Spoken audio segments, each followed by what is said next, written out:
नमस्ते छात्रों, आज हमें 9वीं कक्षा के लिए नया पाठ लेने वाले हैं। पाठ में पद्य होता है, टॉपिक है ठुकरा दो या प्यार करो। आतर होते हैं सुभद्रा कुमारी चौहान। सुभद्रा कुमारी चौहान का जन्म 1905 प्रयाग जिला के निहालपुर गांव में हुआ था। इन्होंने प्रयाग में ही शिक्षा ग्रहण की। सन 1921 में असहयोग आंदोलन के प्रभाव से इन्होंने शिक्षा अधूरी ही छोड़ दी और ये राजनीति में भाग लेने लगी। स्वाधीनता संग्राम में सक्रिय भाग लेने के कारण इन्हें कई बार जेल जाना पड़ा। काव्य रचना की और इनकी प्रवृत्ति विद्यार्थी काल से ही थी। अपनी ओजस्वी कविताओं के कारण सुभद्रा कुमारी चौहान को भारत भर में लोकप्रियता प्राप्त हुई। इनकी कविताएं त्रिधारा और मुकुल में संकलित है। भाव की दृष्टि से इनकी कविताओं को दो वर्गों में विभाजित किया जा सकता है।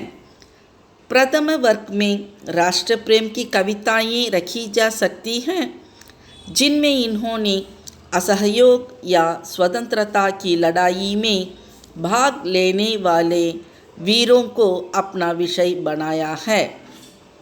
इनकी झांसी की रानी कविता जनता में बहुत लोकप्रिय हुई।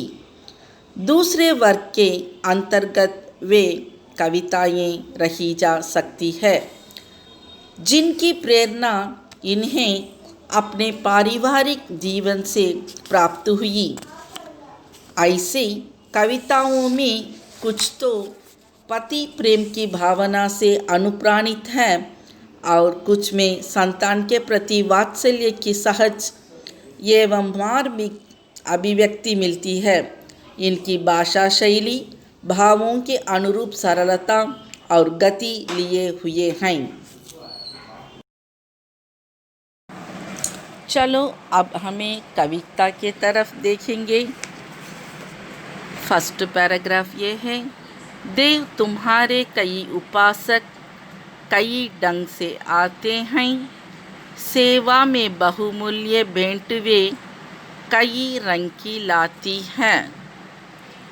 सुभद्रा कुमारी चौहान इन्होंने इस कविता में ये कहते हैं कि देव को उपासक कई ढंग से आते हैं। उपासक का मतलब क्या है? उपासक मतलब पूजा करने वाले, डिवोटी कहते हैं। देव के उपासक मंदिर में बहुमूल्य भेंट लाते हैं, धूमधाम से साजबाज से आते हैं और पूजा करते हैं। बहुमूल्य भेंट मतलब बहुत वैल्यूएबल थिंग्स लाते हैं पूजा करने के लिए और वह रंग बिरंगे होते हैं। इससे हमें ये पता लगता है कि उपासक की भक्ति क्या है।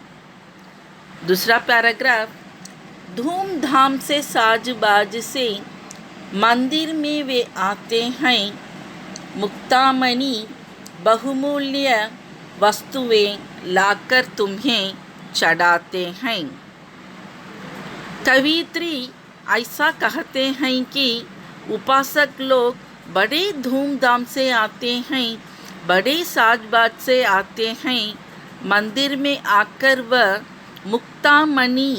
मुक्तामणि मतलब मोतियां से बना हुआ माला, मोतियां से बना हुआ माला लाते हैं और इसके अलावा कई बहुमूल्य वस्तुएं भी लाते हैं, लाकर भगवान का पूजा करते हैं।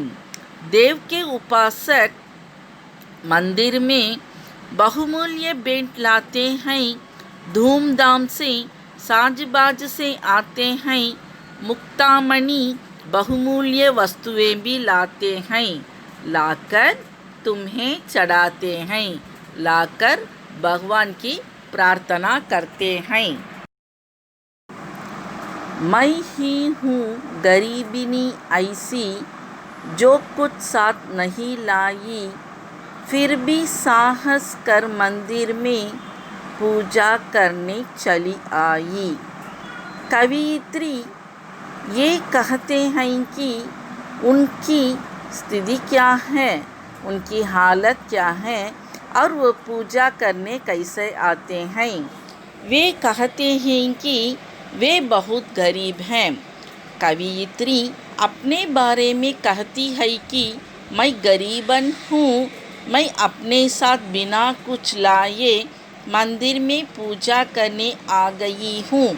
मेरे पास धूप दीप नैवेद्य नहीं है, रहने पर भी मैं पूजा करने के लिए आई हूँ। धूप दीप नैवेद्य नहीं, झांकी की श्रृंगार नहीं, हाय गले में पहनाने को फूलों का भी हार नहीं। मतलब जब भी पूजा करते हैं तो भगवान को धूप दीप और नैवेद्य करते हैं और ये थिंग्स भगवान का श्रृंगार थिंग्स होते हैं। ये वस्तुएं से भगवान की सुंदरता अधिक होती है, भगवान की मूर्ति की सुंदरता अधिक होती है। इसके अलावा उपासक लोग गले में पहनाने के लिए फूलों का हार भी ले जाते हैं। उनके भगवान की मूर्ति के शीश पर चढ़ाने के लिए भी फूलों की माला लेकर जाते हैं। पर कवियत्री तो गरीबन है, वह कहती है कि धूप दीप नैवेद्य चढ़ाने के लिए मेरे पास कुछ नहीं है, ये सब तेरा श्रृंगार वस्तुएं हैं, लेकिन मेरे पास ये कुछ नहीं है। और हाय करके अफसोस होते हैं क्योंकि गले में पहनाने के लिए भी इनके पास फूलों का हार भी नहीं है। इससे कवियत्री की मजबूरी का पता लगता है। मैं कैसे स्तुति करूं तुम्हारी, है स्वर में माधुर्य नहीं, मन का भाव प्रकट करने का वाणी में चातुर्य नहीं।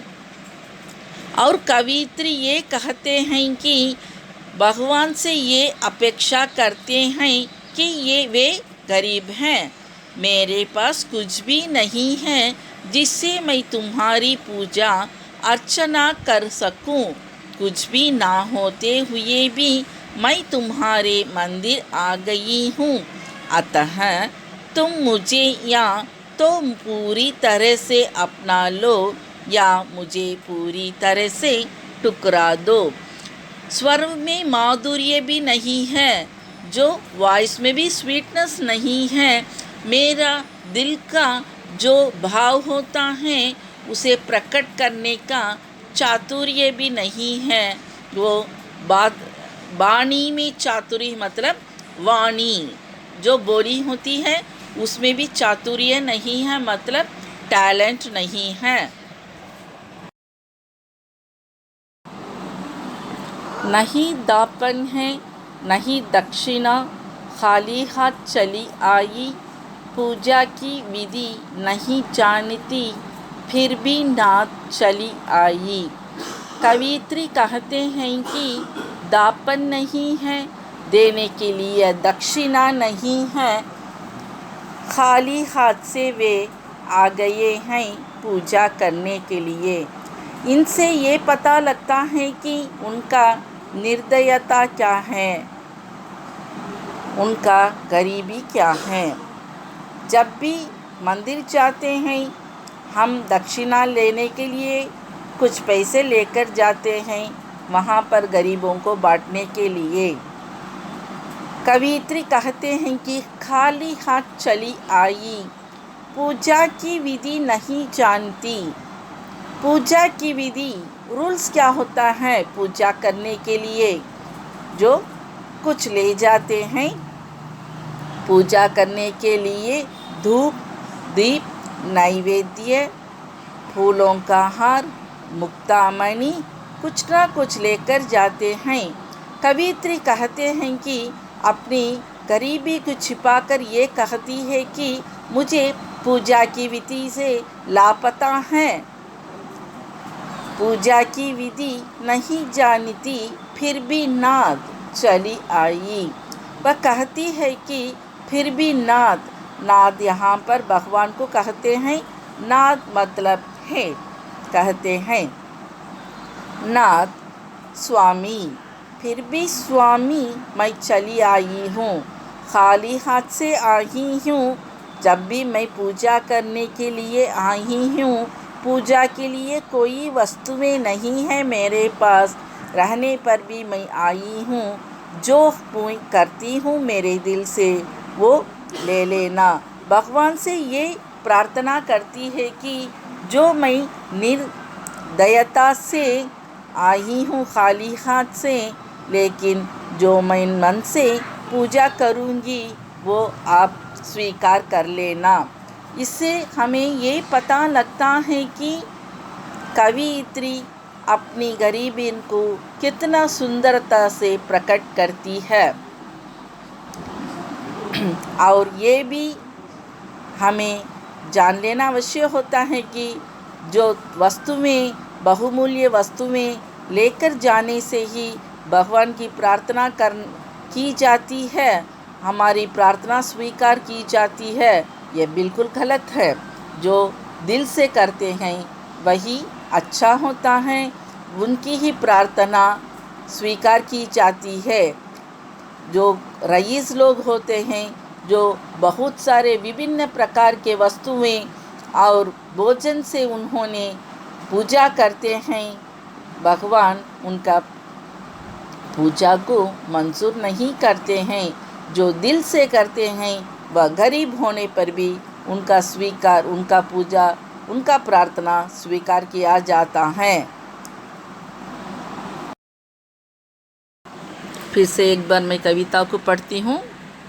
देव तुम्हारे कई उपासक कई ढंग से आते हैं, सेवा में बहुमूल्य भेंट वे कई रंग की लाते हैं। धूमधाम से साज बाज से मंदिर में वे आते हैं, मुक्तामणि बहुमूल्य वस्तुएं लाकर तुम्हें चढ़ाते हैं। मैं ही हूँ गरीबिनी ऐसी जो कुछ साथ नहीं लाई, फिर भी साहस कर मंदिर में पूजा करने चली आई। धूप दीप नैवेद्य नहीं है, झांकी का श्रृंगार नहीं है, गले में पहनाने को फूलों का भी हार नहीं। मैं कैसे स्तुति करूं तुम्हारी, है स्वर में माधुर्य नहीं, मन का भाव प्रकट करने को वाणी में चातुर्य नहीं। दापन है नहीं दक्षिणा, खाली हाथ चली आई, पूजा की विधि नहीं जानती फिर भी नाच चली आई। फिर से एक बार मैं पोएम का पूरा मीनिंग बोलती हूँ। पोएम का हेडिंग है ठुकरा दो या प्यार करो। मतलब क्या है? जो मुझे स्वीकार करो या छोड़ दो, या लव करो, एक्सेप्ट करो या छोड़ दो। कवित्री होते हैं लेखक सुभद्रा कुमारी चौहान। कवित्री कहती हैं कि देव तुम्हारी पूजा करने वाले कई लोग हैं जो तुम्हारे सेवा में अलग अलग तरह के विविध रंगीय बहुमूल्य भेंट लाकर आते हैं। वे बाजा गाजा के साथ मंदिर में आते हैं और भगवान के ऊपर मणियों के हार चढ़ाते हैं। मैं हूँ गरीब जो अपने साथ कुछ भी नहीं लाई, फिर भी साहस के साथ मंदिर में आ गई। मैं पूजा के लिए धूप दीप नैवेद्य कुछ नहीं लाई और ना किसी झांकी का श्रृंगार किया, ना भगवान के गले में पहनाने को फूलों का हार लाई। मैं तुम्हारी पूजा तो करना चाहती हूँ, पर मेरे स्वर में वह कोमलता नहीं है। मेरा मन तुम्हारे प्रति अपने भाव तो प्रकट करना चाहता है, पर मेरे पास वाणी नहीं है। मैं बिना किसी दान और दक्षिणा के खाली हाथ आ गई हूँ। मैं पूजा की विधि भी नहीं जानती, फिर भी मैं तेरे मंदिर के द्वार चले आई। अतः मेरी भावना को समझ मुझे तुम ठुकरा दो या प्यार करो, मुझे एक्सेप्ट करो या मुझे छोड़ दो। समझ में आ गया ना छात्रों ये पोएम को? अच्छा पोएम है। कवित्री ने अपने मन की भाव को अच्छे से अच्छा प्रकट किए हैं इस कविता में। अच्छा छात्रों, जो अब हमें आपको टीच किया है वो ध्यान से पढ़ लेना, असाइनमेंट में भी लिख लेना। जो हमें सबमिट करने के लिए बोलते हैं उस समय सबमिट कर देना। धन्यवाद।